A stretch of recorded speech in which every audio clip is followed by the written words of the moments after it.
Hello and welcome to Mini Chefs. Today, Rosa and I are going to be making pizza empanadas.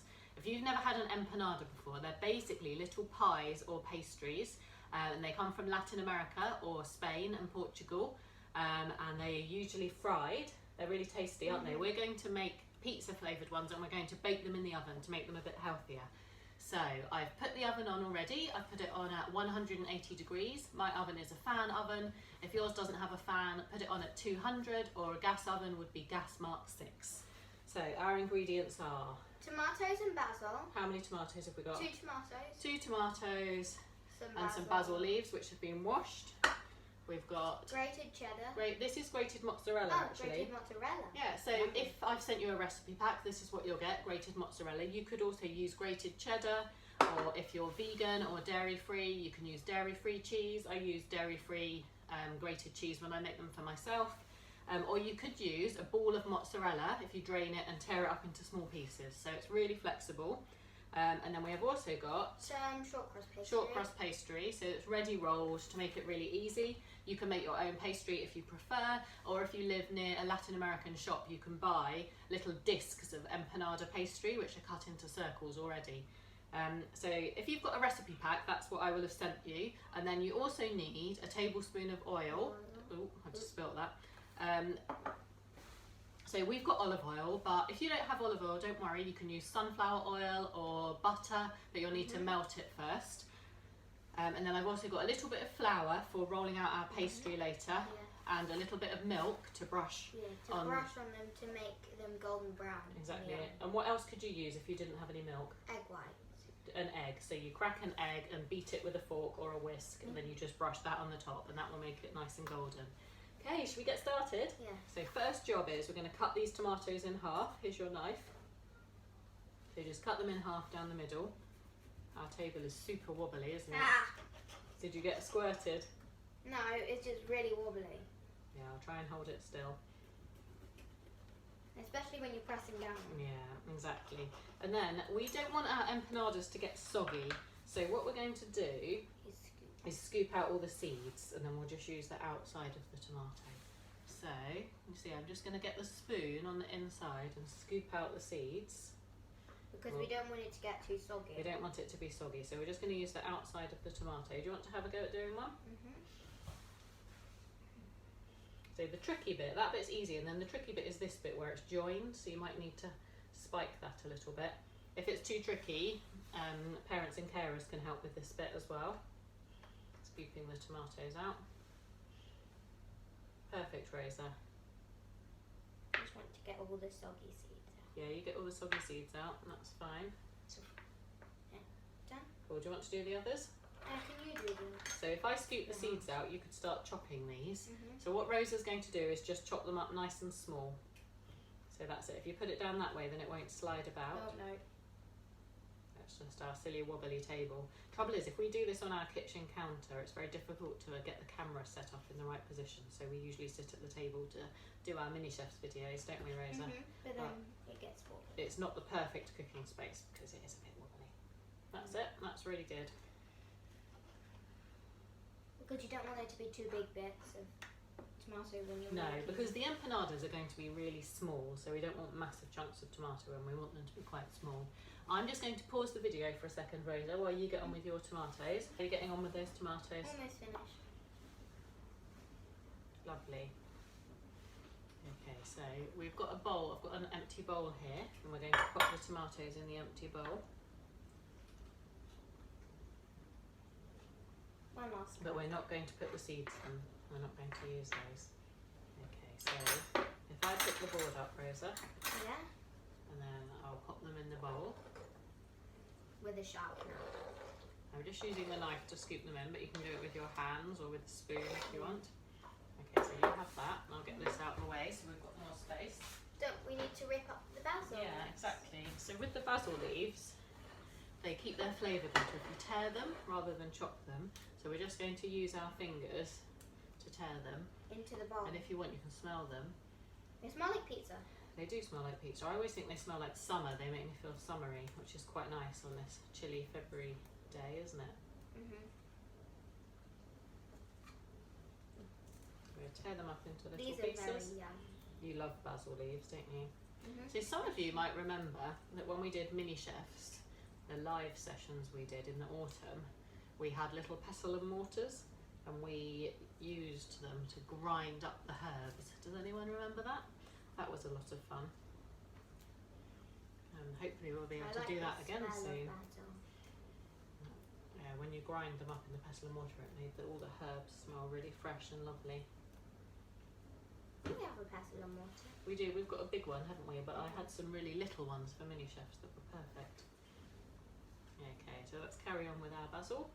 We just have a really big one Yeah, we have quite a big one, don't we? for you to use. It's very heavy, isn't it? Mm-hmm. Okay, right. So next we're going to add our cheese. You want to tip that into the bowl? Mixture. Now we need to stir. And we're going to add the olive oil as well. So remember, if you don't have olive oil, you can add sunflower oil or some melted butter. Make sure it's melted, or some melted dairy-free spread, something like that. Okay. Right, you want to give that a stir. So remember to hold on to the bowl with your other hand. We want to get everything well mixed. You could add a little bit of freshly ground black pepper here if you wanted. And again, feel free to add extra vegetables if you want. Some sweet corn would be really nice in these, or some chopped up red pepper, or some chopped up mushrooms, whatever you like. But we're just keeping ours really simple today with cheese, basil and tomato. Okay, I think that's done, Rosa. Let's put that to one side. And get the pastry. So do you want to open that pastry? I need to bring. Yeah, so we've got a special board here to put our pastry on because it will stick to our table, but if you're using a kitchen work surface, you should be okay. With some flour. Yeah, so we'll put the flour on in a minute. Let's get that pastry out. Oh, there's so much plastic. I know, there's a lot of plastic, isn't there, on this? Which is annoying. Can you open that or shall I help? Ah. Great, so what I want to do, Rosa, is this time Take it off. I want to take it off because we're going to put this paper on our baking tray. So if we unroll it, But we're not Tell putting you this what. on the baking tray. no, exactly. Let's put our flour. So I'm On just tipping a first. little bit of flour on the board. Can you spread that out, Rosa? That's it. We don't want too much, just a thin layer. And then we the pastry won't stick on the Yeah, board. that will stop the pastry from sticking. Okay. Oh, there's a hole in it. Alright, so swish that whole together. Okay, so if you have a cookie cutter at home, a small one, then you can use that. But I just wanted to show you that you don't have to have one. You can use a cup. So we've got this little plastic children's cup. We're going to use this, and this will make... We do have cookie cutters. We have got cookie cutters, yeah, but we're going to use this to show that you don't need to have a cookie cutter if you don't have one.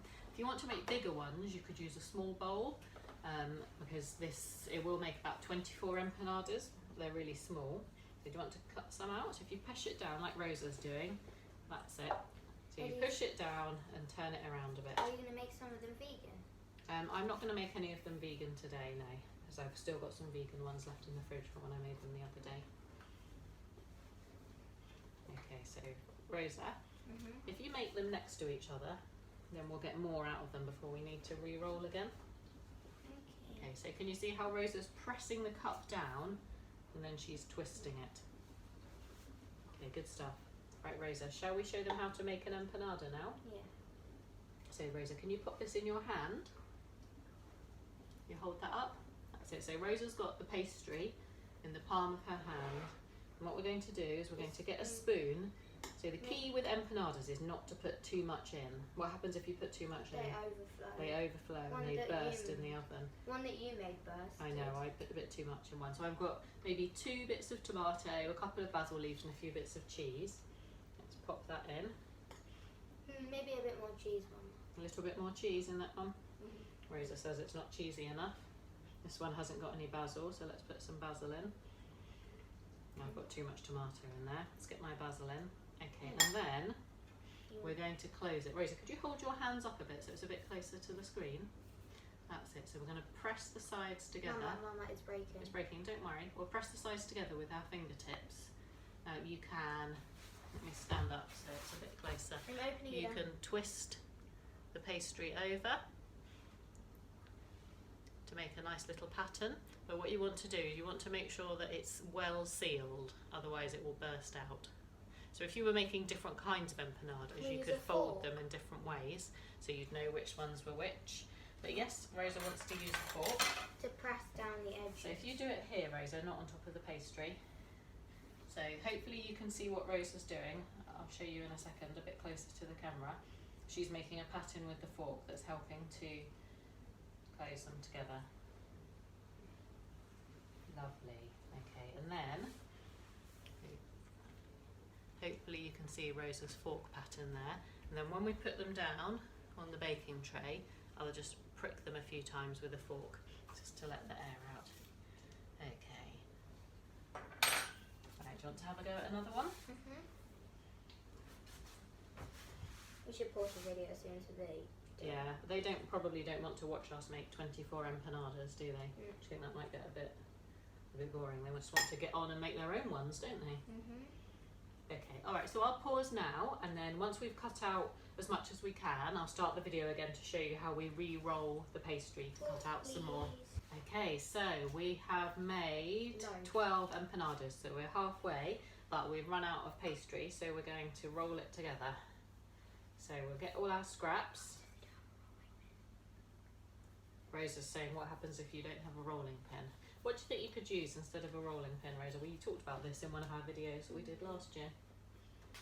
What could you do? So can you see, I'll answer that question in a minute, can you see I've squished it all together into a ball? We've got some flour on our work surface. Rosa's going to roll it out nice and thin. What could you use? You could use a glass, or you could use a bottle. And to make sure it's clean and it's got a little bit of flour on the outside if you think it might stick. You could even use something like this, but probably a longer straight glass would work better, or like an olive oil bottle. That would work well if you don't have a rolling pin. Yeah, can you roll some? Yeah, let's try and get it nice and thin. Because you don't want there to be too much pastry. Now, you don't want the pastry too thick, do you? Does it rise in the oven? They don't really rise, these ones, because this isn't puff pastry. Sometimes we use puff pastry, don't we? And that does puff up when you cook it in the oven. If you get any holes in your empanadas while you're putting the filling in, don't worry, just squish the pastry together with your fingers. Alright, shall we pause again, Rosa, while we finish these ones off? And we'll see you in a sec when we finish. Okay, so Rosa's just rolling out the last bit of pastry. For some reason, we've only got 23 empanadas this time. Last time I used exactly the same sheet of pastry and we got 24. So something very mysterious has happened there. I think we can get 20. Do you reckon we can get 24? Yeah. If you make that really thin, let's see how it goes. Want to cut them out? So Rosa was just reminding me that when we went to Argentina, which was 2019. in 2019 we have family in Argentina, so we went to visit them, and they have lots of empanada shops there called empanaderias, and we had them, and they do different twists, so you can tell what the different ones are that you've ordered. So the ones I've made have got twists, and the ones Rosa's made have got fork marks, and you can also see they're really different in size, which I thought was interesting. So my ones are these ones. If you look, Rosa's ones are sometimes, some of them are like double the size. So she must have been, without realising, she must have been stretching the pastry out while she was filling them. It doesn't really matter. No, it doesn't matter at all. I just thought it was interesting that they were so different. So maybe people will get bigger ones and smaller ones. Exactly. So you could do all kinds of things to decorate them. If you wanted, like if you had any scraps of pastry left at the end, you could even do little things. Like, shall we do one that's got an R on for Rosa? Can I do one? So a little twist like that. We need another thin bit for the other bit of the R. That hasn't worked so well, has it? It looks like a P. Looks like a P, doesn't it? But if we put on the bottom bit, is that nice and thin? It needs to be. You can see how that turns out. Right, do you think you can make one more to make it 24? Yeah, look how much pastry we've got left, Mama. Okay. But that one hasn't been pressed. That's fine, I'll do that. I'm just going to roll this out one last time. And I think we can make 24. So we've got a little bit of cheese and tomato left over, which you would can be use Yeah, so you could either make some more if you had any more pastry, or you could make cheese on toast with that. That would probably be really tasty. Or you could mix it through some pasta. That would make a nice easy lunch, wouldn't it? Oops, I forgot. Oh. Forgot what? To cut it out. Don't worry, that can be a funny shaped one, and then we won't waste any pastry. You might be able to put a little bit more in that one because it's a bit bigger. Should we put a bit more? Yeah. A little bit more tomato and basil. Maybe some more cheese. Some more cheese. I think this is going to just be a funny shaped one. That's okay. So you can press over those funny shaped bits. I can fold over. Let's move that rolling pin out of the way. And then I can press down.